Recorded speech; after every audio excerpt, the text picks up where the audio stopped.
오늘은 이른 비와 늦은 비 성령에 대해서 말씀을 드리고자 합니다.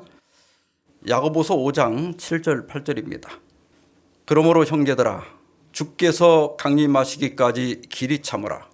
보라, 농부가 땅에서 나는 귀한 열매를 바라고 길이 참아 이른 비와 늦은 비를 기다리라니, 너희도 길이 참고 마음을 굳건하게 하라.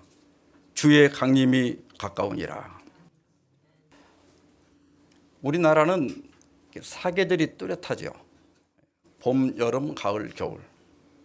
그래서 우리 인생을 사계절로 표현을 합니다. 여기 앞에 있는 우리 어린이들은 봄이겠죠. 그 다음에 청장년은 여름. 그 다음에 60대, 70대, 요즘은 80대까지 가을로 칠 수 있을지 모르겠습니다. 그리고 90이 넘어가면 겨울. 이렇게 하면 고개가 끄덕여지고 정말 인생이 그렇다, 이런 생각이 들어요. 이 성경의 기자들은 그 팔레스타인의 기후를 가지고, 농사 짓는 걸 가지고 때로 교훈도 주지만 기후를 가지고 하나님의 성령이 어떻게 일하시는가를 설명을 했습니다. 그런데 이 팔레스타인의 특징은 이른 비와 늦은 비입니다. 이 농사에서 굉장히 중요한데요. 이게 직역한 성경 말고, 성경도 어떤 건 의역 중심으로 하고 어떤 것은 직역 중심으로 번역을 해요. 그런데 공동 번역이나 쉬운 말 성경, 현대인 성경, 그 외에 GNT 하면 굿뉴스역입니다. 그 다음에 ISB 하면 국제표준역, NIV 새 국제역, 이런 데서는 현대인들이 이해하기 쉽도록 가을비와 봄비라고 번역을 했습니다. 이스라엘의 기후는 딱 건기와 우기로 나눠집니다. 근데 건기는 보통 4월에서 10월까지 열대성 기후를 띠는데, 덥고 건조한 긴 여름이 지나갑니다. 그리고 11월에서 이듬해 3월까지는 온대성 기후를 띠는데 온난하고 다습한 겨울을 보내게 됩니다. 근데 여기 우기를 보면요, 10월에서 11월 사이에 이른 비가 내립니다. 그러면 여러분들이 여기 보는 것처럼 이렇게 굉장히 다 말라갖고 딱딱해져 있잖아요. 여기는 이 밭을 갈 수도 없어요. 너무 바짝 말랐기 때문에. 근데 이른 비가 살짝 옵니다. 그러면 그렇게 단단했던 땅이 부드러워지고 이제 거기를 갈 수 있고 씨를 뿌릴 수 있게 됩니다. 그리고 나면 우기가 시작되는데 이걸 겨울비라고도 하고 장맛비라고도 해요. 12월부터 2월까지 집중적으로 비가 내립니다. 그러다가 3, 4월경이 되면 마지막 늦은 비가 내리게 되는데, 만약에 어떤 기후 변화가 있어가지고 저 늦은 비가 일찍 끝나버렸다, 그러면 열매가 다 자랐지만 마지막 연글고 익는데 문제가 생깁니다. 그러면 수확량이 확 떨어지겠죠. 그래서 씨를 뿌릴 때는 이른 비가 굉장히 중요하고 수확할 때는 늦은 비가 굉장히 중요합니다. 왜 성령을 이른 비 성령, 늦은 비 성령 이렇게 말을 붙였는가 하면, 물론 성령께서 평소에도 역사를 합니까, 안 합니까? 지금 우리 평소에도 성령이 역사하십니다.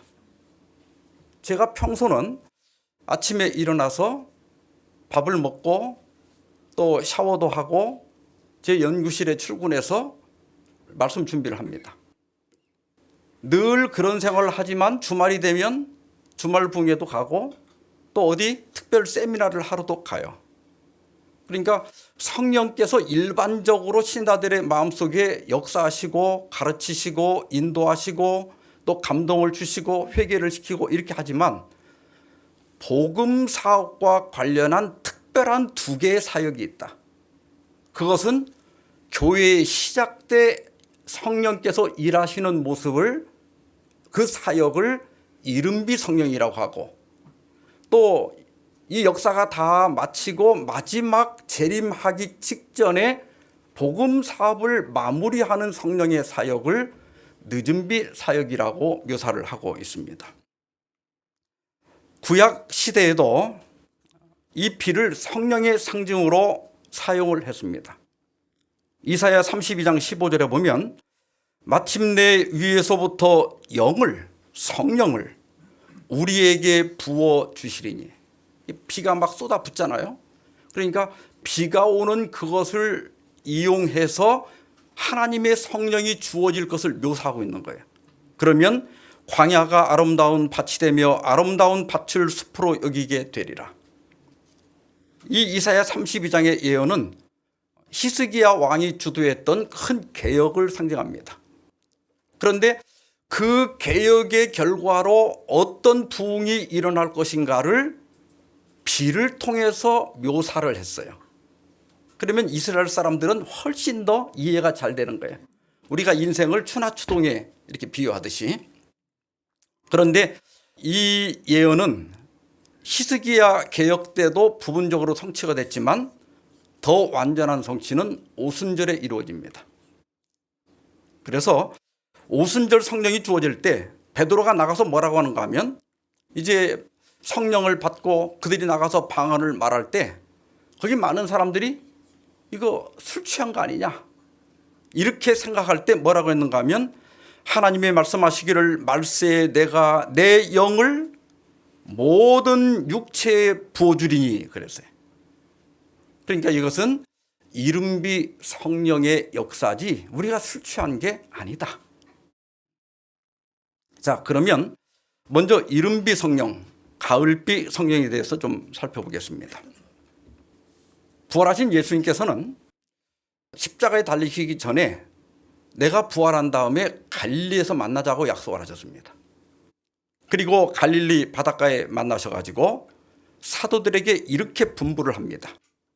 너희가 예루살렘을 떠나지 말고 내게서 들은 바 아버지께서 약속하신 것을 기다리라. 요한은 물로 침례를 베풀었으나 너희는 몇 날이 못되어 성령으로 침례를 받으리라. 이걸 성령 침례 혹은 성령 세례, 일반 개신교에서는 그렇게 얘기하죠. 성령 침례를 받으리라. 예수님이 부활하신 다음에 그냥 제자들을 파송하면 되는데 왜 성령의 침례를 기다리라고 했을까? 첫째는 제자들이 너무나 무능하고 연약했기 때문입니다. 예수님을 따르던 사람들이 나이도 사실 예수님이 한 30살쯤에 공생애를 시작하셨잖아요. 그러니까 제자들도 뭐 30대 초반이거나 20대 후반이거나 그랬을 거 아니에요. 전부 젊은 사람들이에요. 사회 경험도 없고 또 그들은 사회에서 지도층이 아니었습니다. 돈도 없고 또 많이 배운 것도 없어요. 그리고 많은 방해와 반대를 만날 것이기 때문에 그 상태로는 절대로 하나님 사업을 시작할 수가 없는 거예요. 예수님이 그 십자가 전에도 제자들을 파송하셨는데 그 제자들을 파송할 때 여기 보면 능력과 권세를 주셨다고 그랬어요. 근데 능력은 뭐고 권세는 뭐냐? 권세는 먼저 엑수시아입니다. 권력을 행사할 수 있는 권리 혹은 권한을 가리킵니다. 예를 들어서 요한복음 1장 12절에 영접하는 자, 그 이름을 믿는 자들에게는 하나님의 자녀가 되는 뭘 주셨다? 권세를 주셨다. 이건 뭐냐면 우리가 하나님의 자녀가 되는 권리를 갖게 됐다, 이런 뜻이에요. 권리는 있습니다. 그러나 권리만 갖고 일을 하는 건 아니죠. 어떤 사람이 부장이 되거나 또 사장이 됐다고 해서 회사를 반드시 부흥시키는 건 아니에요. 지위는 가졌지만 뭐가 또 있어야 돼요? 능력이 있어야 돼. 그 능력이 바로 디나미스입니다. 디나미스는 어떤 일을 수행할 수 있는 힘이나 능력을 가리켜요. 그래서 예수님께서 너희는 위로부터 능력을 입히울 때까지 이 성에 유하라 할 때 그 능력이 디나미스입니다. 이 헬라어 디나미스에서 다이나마이트, 폭탄이 있죠. 그 단어가 나온 거예요. 제자들은 이 예수님의 지시를 따라서 그들이 유하는 다락방으로 갔다 그랬는데 우리 성경에는 생략되어 있지만 다락방 앞에 정관사가 있어요. 그 다락방, 제자들이 자주 모였던 그 다락방, 잘 알려진 다락방입니다. 이게 어떤 다락방인지 아시죠? 보통 마가의 다락방이다 이렇게 얘기하죠. 마가는 마가 요한이라고도 알려져 있죠. 우리 성경에 사복음 중에 마가복음이 있죠. 이 성경을 쓴 사람이에요. 그 어머니가 마리아입니다. 예수님 어머니 마리아 말고 또 다른 마리아고, 마리아는 바나바의 사촌이에요. 그 위로자 바나바 있죠. 자, 여기서 그들이 dynamis를 받기 위해서, 이른비 성령을 받기 위해서 한 일이 뭐냐면 마음을 같이하여 오로지 기도에 힘쓰더라. 우리가 성령을 받으려면 어떻게 해야 돼요? 기도를 많이 해야 돼.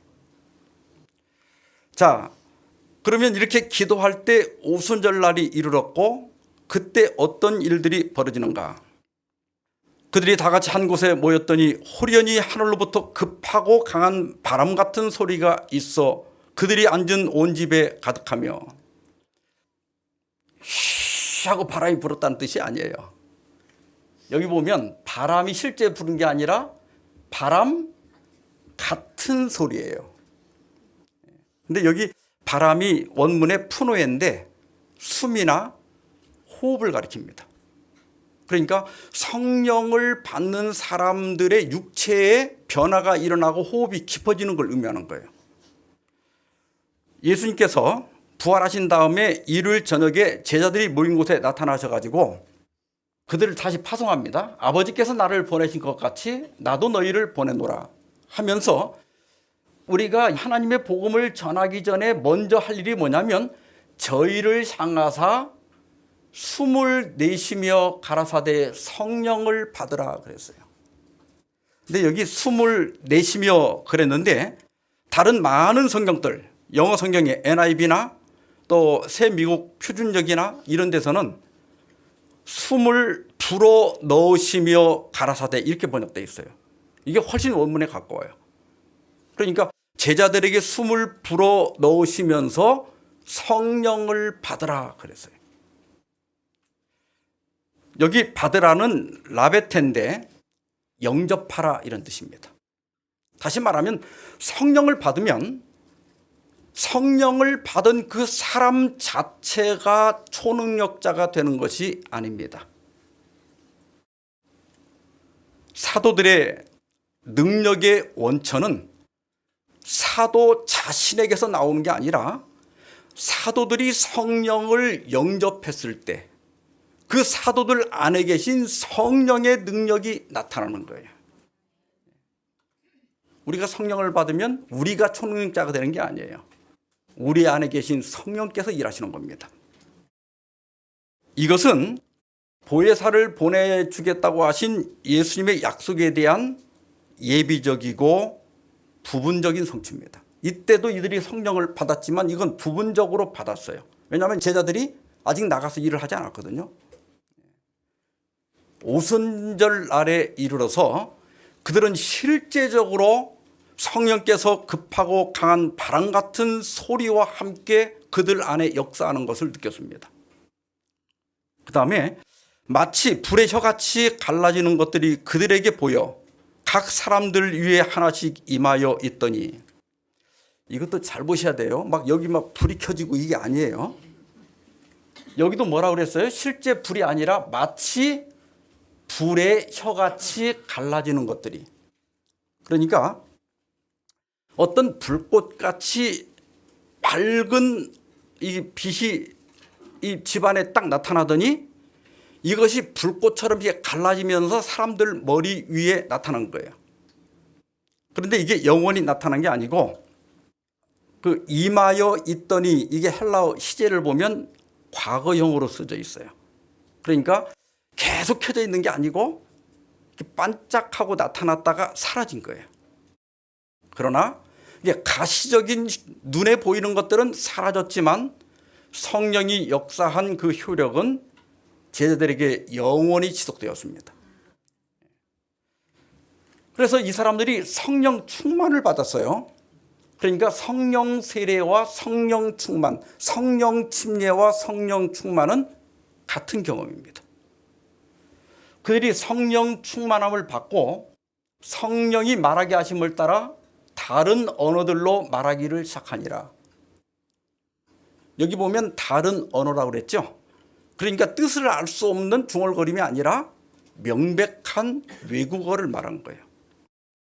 그러니까 성령을 받으면 방언을 한다, 이게 아니라 성령 충만함으로써 외국어로 말을 하고 사람들에게 전도를 시작했다는 의미예요. 그냥 자기 혼자 황홀경에 빠져서 방언하는 것은 나중에 고린도 교회 가서 나타나는 거고, 사도행전은 바로 외국어로 아람어를 알아듣지 못하는 사람들, 그 당시에는 이스라엘 사람들이 아람어를 썼어요. 예수님도 아람어를 썼어요. 히브리어는 그 지식층, 학자들이나 제사장들이나 이런 사람들만 썼어요.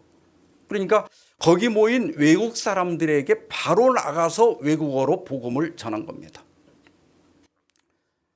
주석에 보면 이것은 성령 충만은 단순한 성령의 감동이 아니었다. 이 무빙을 우리 주석에 움직임이라고 그랬는데 이게 감동이라는 뜻으로 번역하는 게 훨씬 맞아요. 단순한 성령의 감동이 아니었다. 그것은 단순한 성령의 호흡도 아니었다. 그것은 제자들을 충만하게 하는 것이었다. 제자들을 채우는 것이었다. 그들의 심령 속의 능력이 채워지는 거예요. 성령이 그들을 완전히 소유하는 것이었다. 이때부터 교회는 성령의 도구가 되었다. 이걸 성령 침례 혹은 성령 충만이라고 그래요. 다시 말하면 성령이 사람을 완전히 소유하는 것. 그래서 그 사람이 자기 뜻과 자기 목적과 자기 의지를 가지고 사는 게 아니라 성령의 이끄심을 따라 사는 것을 성령 침례를 받았다. 성령 충만함을 받았다. 그렇게 표현하는 겁니다. 이때부터 교회는 성령의 도구가 되었다. 그 결과는 어떻게 나타났는가? 그 당일에 오순절날 당일에 제자의 수가 3,000이나 더하더라. 하루에 3,000명이 침례를 받은 거예요. 그 다음에 보십시오. 사도행전 2장 47절 주께서 구원받는 사람을 날마다 더하게 하시니라. 사도행전 4장 4절 여기 예수 믿는 자가 남자만 약 5,000. 그러니까 여성들도 지금을 봐도 여성들이 훨씬 많았겠죠. 아마 15,000명 이상 아마 제자가 됐을 겁니다. 그 다음에 사도행전 5장 14절 남녀의 큰 무리더라.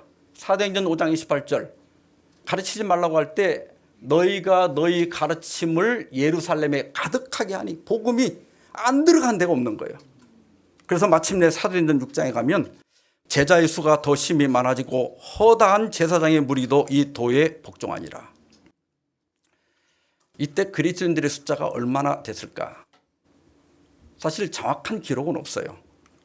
그런데 미국 종교사회학자인 로드니 스타크라고 하는 교수가 기독교의 발흥이라고 하는 책을 썼는데, 이분은 31년에 예수님께서 교회를 세우시고 그 다음에 한 40년경에 한 10년 지났을 때 기독교인 수가 약 1,000명으로 작고 10년에 40%씩 증가한 걸로 계산을 했습니다. 그래서 1세기 말에 한 100년경에는 7,500명, 150년경에는 4만 명, 200년경에는 20만 명, 250년경에는 200만 명, 로마 제국 인구의 약 2%가 기독교인이 된 거예요. 그 다음에 300년경에는 629만 명, 10%가 된 거죠. 굉장한 거죠. 10%면. 그래서 마침내 콘스탄틴 황제가 313년에 기독교를 공인하게 되고, 그 다음에 350년경에는 이미 3,380만 명이 넘었다. 그러니까 로마 제국 전체 국민 가운데 56%, 반 이상이 기독교인이 되었다. 그러면 이렇게 짧은 기간 동안 어떻게 기독교가 이렇게 급성장할 수 있었는가? 여기 기독교의 발흥이라는 책에 보면 그 요인을 이렇게 몇 가지로 요약을 할 수 있습니다. 로마 제국에 165년하고 251년에 두 번의 전염병이 돌았어요. 그래서 사람들이 도시를 탈출할 때 기독교인들은 도시에 머물면서 병자를 보살폈다는 거예요. 그 다음에 피임이나 낙태, 영아 살해가 그 당시에는 이렇게 성행을 했어요. 그러니까 여자가 태어나면 어떤 집에서는 죽여버렸어요. 그런데 기독교인들은 이걸 금지했기 때문에 교인 수가 빨리 늘 수 있었다. 애를 많이 낳으니까. 그 다음에 여성에 대한 높은 평가. 남녀 차별이 없었죠, 교회에서는. 그리고 예배 참석을 허용했어요. 이렇게 해서 여성 개종자가 증가했고, 두 번의 전염병으로 제국 내 인구가 3분의 1이 사망한 상황에서 이러한 재난에 대한 보다 만족스러운 설명을 기독교는 제공할 수 있었다. 이것은 그 당시 제자들은 이걸 말세로 봤기 때문에 마지막 징조로 설명하는 거예요. 그 다음에 강한 결속력과 상부상조로 재난에 더 잘 대처함으로써 일반인들보다 사상자가 적었다. 그리고 전염병으로 인한 비대면 상황에서 새로운 관계 형성이 쉬워졌다. 서로 만날 수가 없는데 기독교인들이 찾아가면 너무 좋아하는 거예요. 그리고 박해자들에게 폭력으로 대항하지 않고 그들을 위해 기도하며 기꺼이 순교함으로 사회적 신뢰를 얻었다. 이런 초대교회의 기독교 정신을 우리가 회복한다면 지금도 복음은 더 빠르게 또 전 세계적으로 확장할 수 있다고 생각합니다. 지금 기독교인들의 숫자가 얼마나 될까? 고든 코넬 신학교에 있는 세계 기독교 연구센터에서 올 1월 달에 발표한 바에 따르면 여기 세계 기독교 현황인데요. 세계 인구가 약 80억이고 기독교인 수는 26억이다. 32.5%가 기독교인이 되었다. 그리고 교회 수가 전 세계적으로 420만 개가 있다. 예수님의 제자들 그 100여 명이 시작해가지고 이렇게 놀라운 26억의 신자를 거느린 기독교가 되었습니다. 그래서 여러분, 디나미스는 아까 거기에서 다이너마이트라고 단어가 나왔다 그랬죠. 이른비 성령은 정말 지구를 강타한 다이너마이트였습니다. 자, 그 다음에 느림비 성령입니다. 예수님께서는 마태복음 24장에서 마지막 징조들을 말씀하셨는데 맨 마지막에 한 게 이거예요. 이 천국 복음이 모든 민족에게 증거되기 위하여 온 세상에 전파되리니 그제야 끝이 오리라. 그러니까 이 마지막 재림의 중요한 징조 가운데 하나가 복음이 전 세계에 전파되는 겁니다. 신약 성경에 기록된 것은 로마 제국 내에 이렇게 분홍색으로 표시된 이 부분이 다 기독교가 들어간 부분들이에요. 기독교 제국 전체에 거의 다 들어갔죠. 그 다음에 로마 제국 밖으로 이 초대교회가 번져나가게 되는데 이것은 그 당시에 무역로를 따라서 그 상인들이 여행하는 상인들에 의하여 기독교가 전파됩니다. 그래서 여기 실크로드, 청색으로 표시된 이 실크로드가 중국에서 지중해로 이어지는데 이 실크로드를 따라서 중국이나 몽골까지 복음이 들어갑니다. 그 다음에 향신료 루트가 있습니다. 여기 지금 빨간색으로 되어 있죠. 이 향신료 루트를 따라서 또 복음이 이렇게 남아시아까지 전파가 됩니다. 그 다음에 주석과 납은 영국에서 카르타고인데요. 여기 영국에서 카르타고로 전파가 되는데 주석과 납은 청동을 만드는 재료예요. 그리고 그 당시 청동은 무기를 만드는 재료였어요. 그러니까 이런 무역로를 따라서 문화도 전파되지만 복음도 전파됐다. 그 다음에 호박인데요. 이 발트에서 지중해로 여기 초록색으로 된 이 부분인데 이제 호박이 뭐냐면 그 벌레가 이렇게 나무에 앉았다가 나무 진이 그 벌레에 이렇게 덮여가지고 화석이 된 거예요.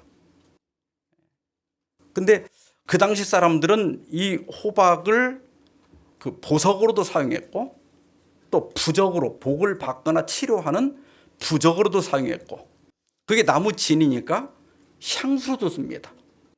그리고 약으로도 썼어요. 그러니까 그런 것들이 판매되는 루트를 따라서 기독교가 번져나갔습니다. 이렇게 하다가 전 세계적으로 이 기독교가 확장되게 된 것은 윌리엄 캐리라고 하는 사람 때문입니다. 이 사람을 개신교 근대 선교의 아버지라 이렇게 부르는데 1793년 32살 때 인도 선교사를 자원하여 세람푸르에서 활동을 했는데 이 사람의 활동의 결과로 수많은 선교회와 특별히 성서공회가 생깁니다. 우리 교회 주석에서도 현대 기독교 선교 시대는 일반적으로 1793년 윌리엄 캐리의 사업과 함께 시작되었다고 생각된다. 그가 역사적인 인도 선교를 시작한 이후 150년 동안 기독교 신앙의 가장 위대한 정복들이 이루어졌다. 외방 선교에 발맞추어 성경 번역과 보급이 진행되었다. 우리 대한성서공회에 들어가 보면 총 언어를 사용하는 인구수를 74억 정도로 파악하고 있는데 성경 전서가 다 번역돼서 지금 들어간 것이 80%, 그다음에 신약 성경만 번역된 것이 11%, 또 단편 조각조각 이렇게 번역된 것이 6%, 그다음에 성경이 전혀 없는 언어가 한 2억 정도 됩니다. 3%. 그러니까 거의 98%는 자기 언어로 성경을 읽을 수 있게 준비가 돼 있다는 거예요. 근데 이제 언어 수가 7,386개나 되는데 이렇게 아직도 반 정도가 거의 번역이 안 됐죠. 근데 이건 아주 소수민족들이 사용하는 언어예요. 우리 재림교회는 1844년에 처음에는 세상이 끝난다고 생각을 했어요. 그러다가 계속적인 신학적 연구를 통해서 첫째 천사와 둘째 천사의 기별이 윌리엄 밀러의 재림운동으로 전파가 됐고 셋째 천사의 기별을 전할 시기가 남아있다는 사실에 눈을 뜨게 됩니다. 이것이 세계 선교의 동인이 돼요. 여기 이제 요한계시록 10장을 우리가 정확하게 알아야 돼요. 우리 재림교회 탄생의 예언이 여기에 있어요. 그러니까 요한이 작은 책을 갖다 먹으라고 해서 먹었더니 입에는 달았는데 2300주야를 해석했을 때는 그리고 예수님의 재림을 기대할 때는 달았단 말이에요. 그러니까 배에 들어가서는 쓰게 됐다. 이건 실망을 맛볼 것에 대한 예언입니다. 그런데 그걸로 끝나는 게 아니라 천사가 뭐라 그래요? 내가 많은 백성과 나라와 방언과 임금에게 다시 예언하여 하리라. 여기서 재림교회 선교 사명을 발견한 거예요. 그런데 처음에는 이걸 전 세계로 생각하지 않았어요. 미국이라고 하는 사회가 여러 민족들이 이민을 와서 살고 있기 때문에 그 이민 집단들에게 복음을 전하면 예수님이 재림하리라고 생각을 했습니다. 그런데 전도를 하려니까 여러 어려움이 있었어요. 일단 재림운동이 대실망을 경험했기 때문에 대중집회가 안 되는 거예요.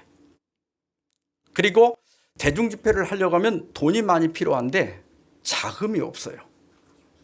그래서 한 게 뭐냐면 출판물을 만들어서 보급하기 시작한 겁니다. 그래서 미국 내 여러 이민 집단 선교를 위해서 독일어, 불어, 네덜란드어로 된 전도지를 만들어서 뿌리기 시작한 것이 세계적으로 번져나가요. 왜냐하면 이 사람들이 읽어보고 여기에서 감동을 받으면 저 유럽에 있는 자기 친척들과 가족들에게 보내주잖아요.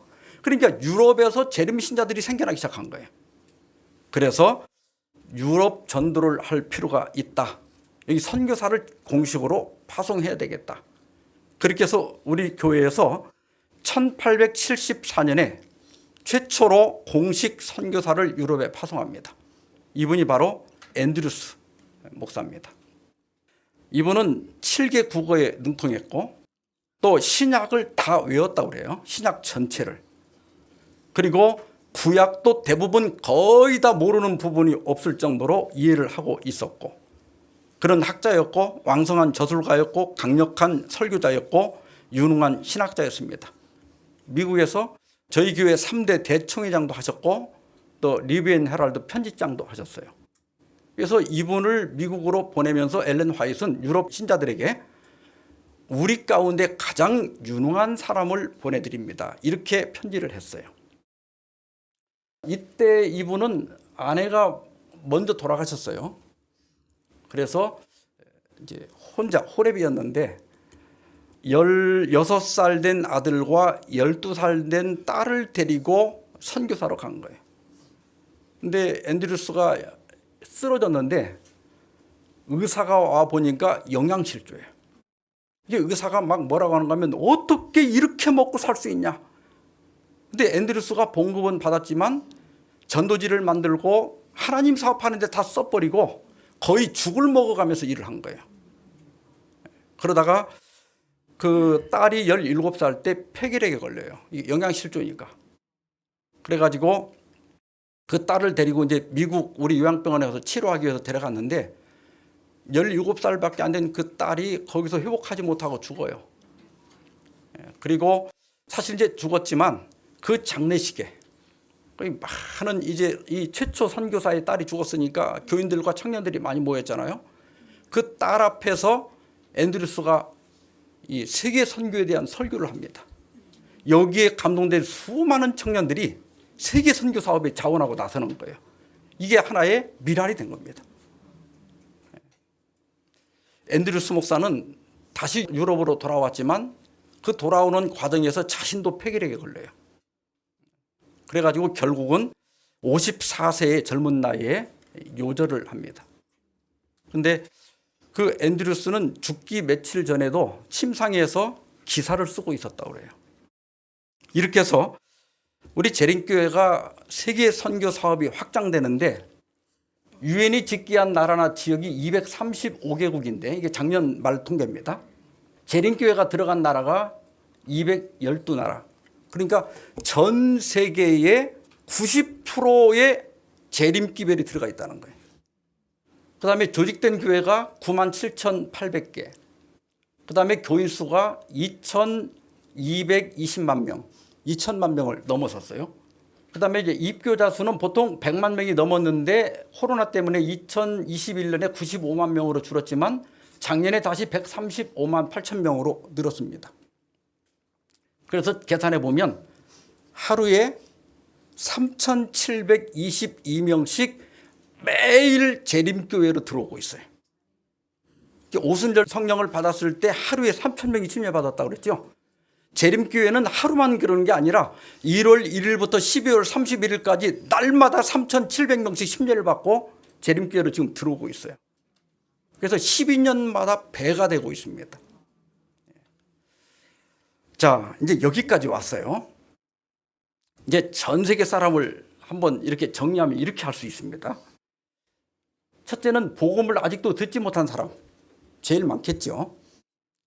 그 다음에 복음은 들었지만 진리를 듣지 못한 사람도 있죠. 이게 무슨 말인지 아시죠? 예수님은 믿지만 잘못 믿는 분들이 많아요. 그 다음에 조금 더 적은 사람들이 진리는 들었어요. 그런데 실천을 못해. 그 교회에서 나올 수가 없는 거예요. 여러 끈들이 얽혀있기 때문에 나올 수가 없는 거예요. 그 다음에 진리를 듣고 실천하는 사람들 누굴까요? 여기 앉아 계신 여러분들이에요. 여러분들은 실천해서 여기 나와 있는 거예요. 그러나 이 숫자가 아주 적죠.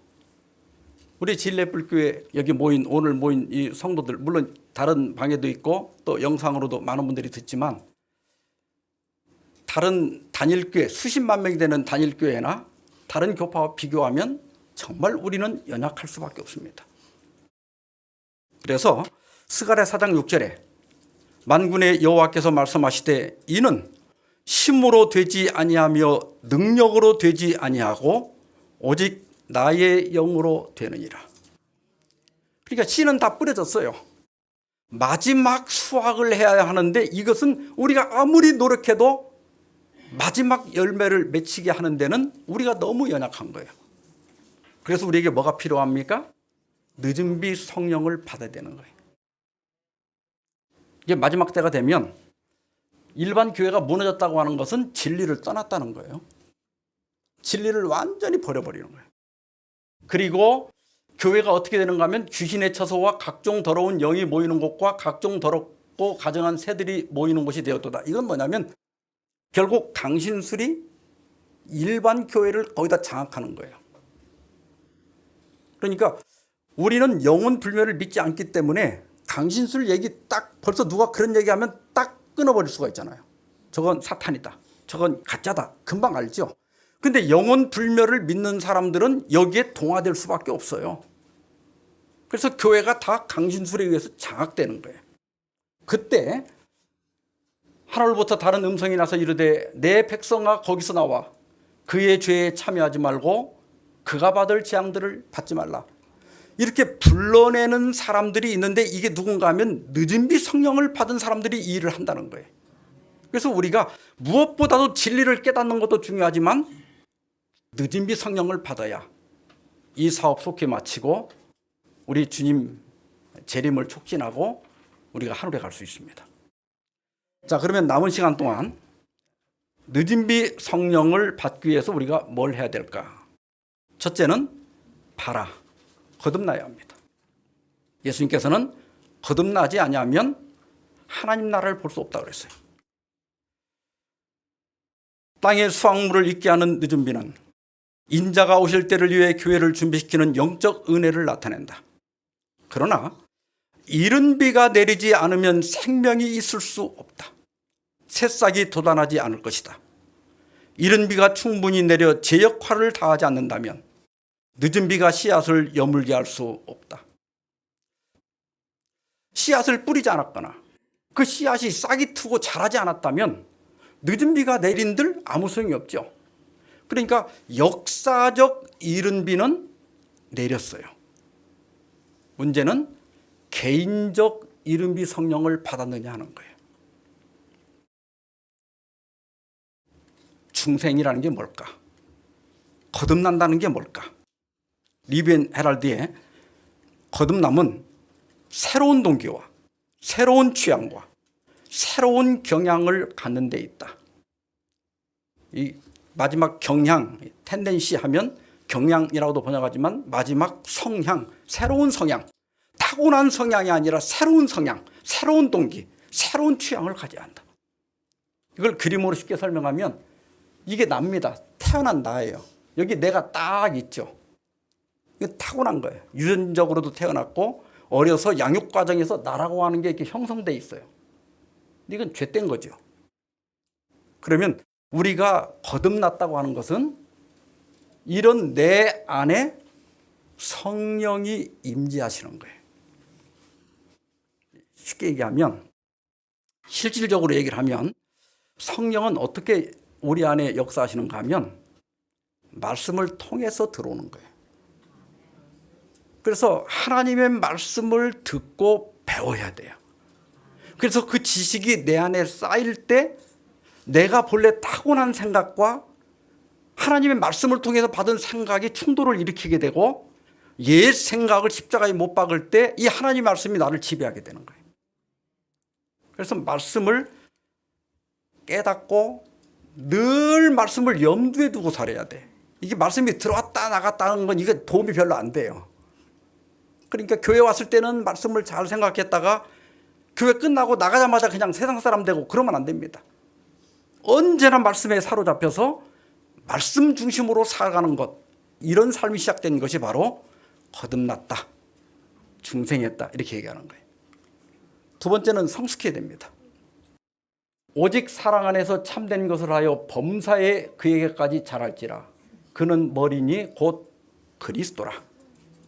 그러니까 우리가 늦음이 성령을 받으려면 태어나 거듭날 뿐만 아니라 성장해야 된다. 다시 말하면 품성이 예수님을 닮아야 한다.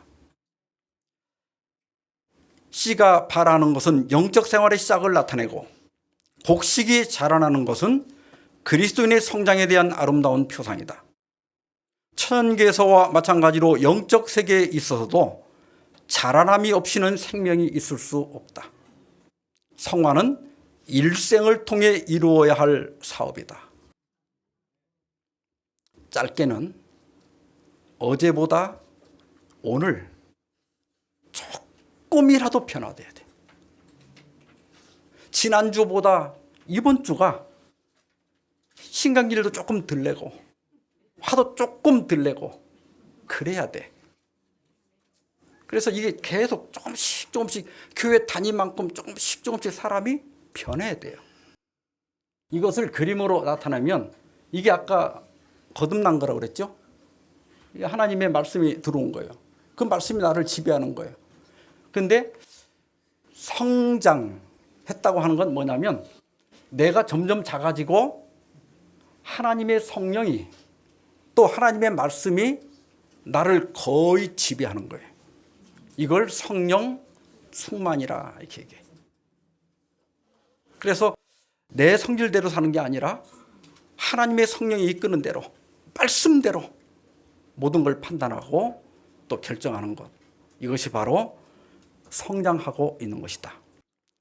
그래서 에베소서 5장 18절에 술 취하지 말라 이는 방탕한 것이니 오직 성령으로 충만함을 받으라. 이렇게 술과 성령을 이렇게 대조하고 있죠. 여러분 술을 먹으면 술이 대뇌를 마비시켜요. 마찬가지로 성령도 우리 대뇌를 지배하는 거예요. 그러니까 우리가 유대가 보면 제일 밑에가 생물학적 뇌가 있죠. 그 다음 변연계, 감정의 뇌가 있죠. 그 다음 맨 위에 대뇌가 있죠. 이게 대뇌가 감정의 뇌를 지배하는 거예요. 그래서 이게 교육을 잘 받은 사람들이 감정을 잘 다스릴 수 있는데, 근데 우리가 이 대뇌가 병들어 있거든요. 그 대뇌를 누가 지배해야 되는가 하면 성령께서 지배하고 말씀이 지배해야 돼. 그래야 우리가 예수님을 닮을 수 있고 새로운 삶을 살 수 있고 영적 성장을 이룰 수가 있습니다. 이걸 성령 충만이라고 한다. 예수님도 성령 충만함을 입어서 성령에게 이끌려서 광야로 가셨습니다. 그러니까 예수님이 자기 발로 간 게 아니라 성령이 이끌어 가신 거예요. 예수님이 성령 충만했기 때문에 성령을 따라가신 거예요. 또 오순절날 제자들이 성령 충만함을 받았을 때 곧 전도를 시작했습니다. 전도도 성령이 이끌 때 저절로 되는 거예요. 성령이 이끌지 않으면 이게 전도지 뿌린다는 게 이게 길에 지나가다 주는데 안 받고 획 돌아가면 막 자존심이 상해갖고 내가 집에 가면 먹을 게 없나 내가 이렇게까지 무시당해야 되니 자존심 상해서 전도 못합니다. 그러나 성령에 이끌리면 그게 아무렇지도 않은 거예요. 오히려 불쌍하고 한 사람이라도 전도하고 싶고, 그 다음에 너희들 이제 이 전도하지 말라고 그 제사장들에게 금지 명령을 받았을 때 성령 충만하니까 담대히 하나님의 말씀을 전하니라. 두려움도 없어지는 거예요. 이것이 바로 성숙해 가고 있는 것이다. 성령 충만의 상태가 점점 강해지는 것이다. 말씀이 나를 온통 지배하기 시작하는 것이다. 그리고 세 번째로 우리가 할 일이 뭐냐면 진리의 말씀을 준비해야 돼요. 그러니까 현대 진리를 정확하게 알고 있어야 돼. 그 현대 진리는 제가 지난번 첫째 천사, 둘째 천사, 셋째 천사 기별 말씀드렸죠. 그걸 다시 한번 들어보세요. 우리가 그것을 깨달을 뿐만 아니라 다른 사람에게 전할 수 있어야 됩니다. 내가 이렇게 듣고 아는데 알기만 하는 건 진짜 지식이 아니에요. 내가 그걸 다른 사람에게 설명할 수 있을 때 진짜 지식을 가진 거예요. 그 다음에 네 번째로는 일단 성령을 받으려면 죄를 버려야 됩니다. 성령은 더러운 곳에는 역사하지 않습니다. 사도행전 3장 19절 20절에 너희가 회개하고 돌이켜라. 회개는 죄를 버리는 거예요. 근데 회심이라고 하는 건 삶의 방향을 완전히 바꾸는 거예요. 지금까지는 세상에서 잘 살려고 했는데 이제는 하늘에서 잘 살려고 하는 겁니다. 지금까지는 세상에서 인정받으려고 했는데 이제는 하나님께 인정받는 삶을 살아가는 거예요. 회심하는 거예요. 이렇게 됐을 때 너희 죄 없이함을 받으라. 이건 우리가 그리스도의 성소 봉사에서 우리가 공부할 건데 죄 도말 사업을 가르쳐요. 그리고 이같이 하면 새롭게 되는 날이 주 앞으로부터 이를 것이요. 여기 새롭게 되는 날 아나시시스인데 상쾌하게 한다, 강하게 한다, 원기를 회복한다 이런 뜻이에요. 사실 이것은 늦은 비 성령의 역사를 가리킵니다. 그리고 마지막 추수가 끝나면 또 주께서 너희를 위하여 예정하신 그리스도 곧 예수를 보내시리니 예수님의 재림을 맞이하게 되는 겁니다. 이렇게 우리가 늦은비 성령을 받고 나가서 전하게 되면 어떤 일들이 일어나는가? 각 시대 대쟁투 611, 612페이지입니다. 복음 사업의 시초에 이른 비가 내림으로 성취된 예언들은 그 사업의 종말에 늦은 비가 내림으로 다시 성취될 것이다. 그리하여 사도 베드로가 기대했던 유쾌하게 되는 날이 이를 것이다. 자, 늦은 비 성령이라고 그랬죠?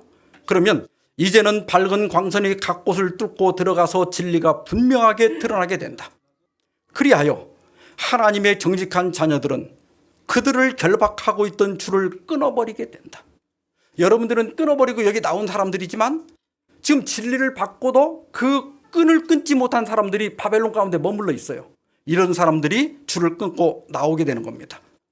이제는 혈연관계, 교회 관계가 그들을 붙들어둘 수 없을 정도로 무력해진다. 진리는 다른 어떤 것보다 더욱 귀중하다. 여러 기관들이 진리를 대적하기 위하여 결속하였을지라도 많은 사람들이 주님 편에 서게 된다. 이렇게 해서 계시록 18장에 내 백성아 거기서 나오라고 외칠 때 수많은 사람들이 그 부름을 받고 이 진리 가운데 합류하게 되는 역사가 일어나요. 이게 마지막 수확입니다. 마지막 하나님 백성들을 불러내는 거예요. 그러므로 다섯 번째로 우리가 할 일은 늦은비 성령을 구하는 겁니다. 예수님께서는 너희가 악할지라도 좋은 것을 자식에게 줄 알거든 하물며 너희 하늘 아버지께서 구하는 자에게 성령을 주시지 않겠느냐. 늦은비 성령을 구하라. 기도하라.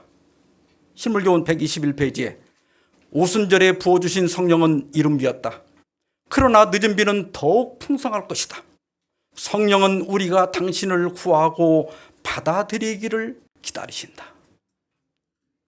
그분이 안 주는 게 아니라 우리가 구하지 아니하기 때문에, 우리가 필요성을 덜 느끼기 때문에 늦은비 성령이 역사하지 않는다는 거예요. 마지막으로 목사와 복음교육자에게 보낸 증언 읽고 마치겠습니다. 우리는 하나님께서 생명수의 샘을 열어주시기를 기도드려야 한다. 또한 우리는 친히 생수를 받아야 한다. 통회하는 심령으로 늦은 비의 시기인 지금 은혜의 소나기가 우리에 내리기를 아주 열렬하게 기도드리자. 우리가 참석하는 모든 집회마다 바로 이때에 하나님께서 우리의 영혼에 온기와 수분을 나누어 주시기를 간구하는 기도를 올려야 한다. 늦은 비를 구합시다. 그래서 이 힘든 세상 빨리 끝내고 우리 하늘 유리 바닷가에서 승리의 노래를 부르는 저와 여러분 되길 바라면서 말씀 마치겠습니다.